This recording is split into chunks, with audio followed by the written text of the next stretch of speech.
Welcome to kitchen with Kalyani. সবাই নিশ্চয়ই খুব ভালো আছেন। আজকে আমি এসেছি সম্পূর্ণ অন্য একটা বিষয় নিয়ে। সাধারণত আমি আমার চ্যানেলে রান্নার রেসিপি দিয়ে থাকি, কিন্তু রান্নাবান্নার সঙ্গে শরীরটাকেও তো দেখতে হবে। আমরা দেখেছি যে বাচ্চা থেকে বয়স্ক প্রায় সবসময়ই একটা রোগ কাবু করে ফেলে, সেটা হলো সর্দি কাশি। আমরা জানি সর্দির প্রথম 2-3 দিন কীরকম কষ্ট হয়, বিশেষ করে বাচ্চা আর একটু বয়স্ক মানুষদের। তাই এর থেকে মুক্তি পেতে আমার এই ভিডিওটি দেখতে থাকুন আর বানিয়ে ফেলুন বাড়িতেই এই পানীয়টি।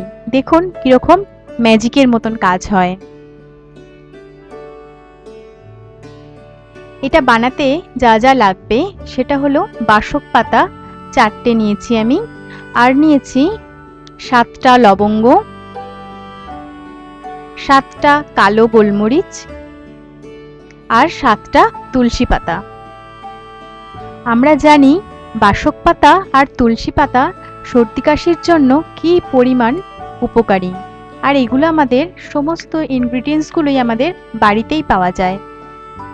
তো এর পরিমাণটাই হচ্ছে মেন জিনিস, কতটা কিভাবে কীরকমভাবে খাবো সেইটাই আমি এই ভিডিওতে দেখিয়েছি। আমি 500 ml জল এই কাপেতে মেপে নিচ্ছি।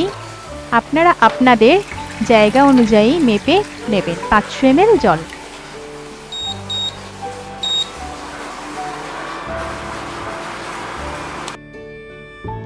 আমি পাতাগুলো ছিঁড়ে জলের মধ্যে দিয়ে দিচ্ছি।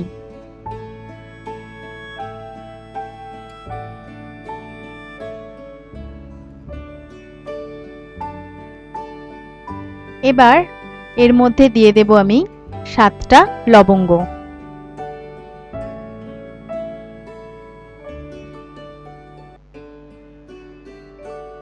আর 7টা গোলমরিচ।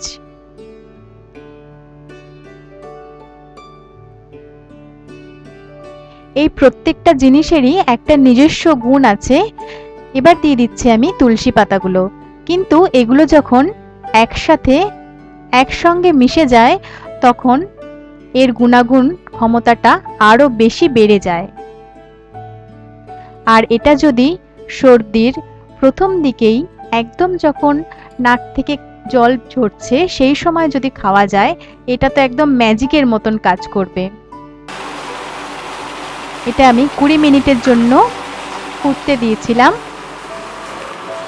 যতক্ষণ না আমার জলটা ফুটে অর্ধেক হয়ে যাচ্ছে ততক্ষণ পর্যন্ত।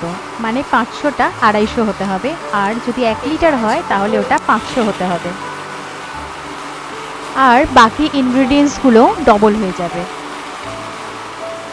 আমরা সবাই জানি যে সর্দি যদি একবার বুকে বসে যায় তাহলে কীরকম অবস্থা হয়। ডাক্তারের কাছে ছোটাছুটি করতে হয়, অনেক অ্যান্টিবায়োটিক ওষুধ খেতে হয়, সিরাপ খেতে হয়। তো তার পরিবর্তে আমরা যদি বাড়িতেই এই গাছ আর রান্নাঘরের কয়েকটা জিনিস দিয়ে এরকম একটা টনিক ইউজ করতে পারি, তো এটার খুবই ভালো।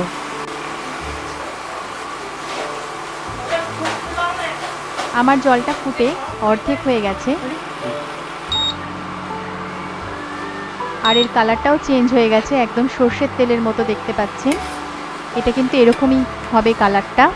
যখন এটা খাবেন ঈষদুষ্ণ বা চায়ের মতনও খেতে পারেন, এর টেস্টটা একটু অন্যরকম হয়, কিন্তু গরম গরম খেলে খুব একটা খারাপ লাগবে না। শরীরের জন্য তো আমরা এইটুকুনি করতেই পারি, তাই না?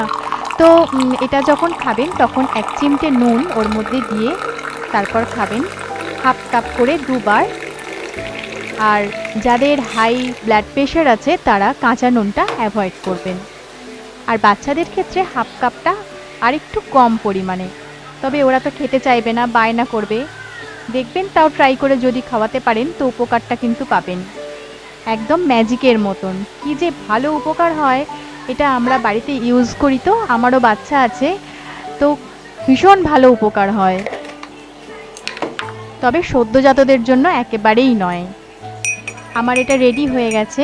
তো আমার এই ছোট্ট প্রয়াস আপনাদের কেমন লাগলো আপনারা অবশ্যই আমাকে কমেন্ট বক্সে লিখে জানাবেন। ভালো লাগলে লাইক করতে একদম ভুলবেন না। যারা এখন আমার চ্যানেলকে সাবস্ক্রাইব করেননি তারা সত্বর সাবস্ক্রাইব করে নিন আর বেল আইকনটা অন করে রাখতে ভুলবেন না। তাহলে আসছি বন্ধুরা, আবার দেখা হবে পরের অন্য কোনো একটা ভিডিওতে। খুব ভালো থাকবেন।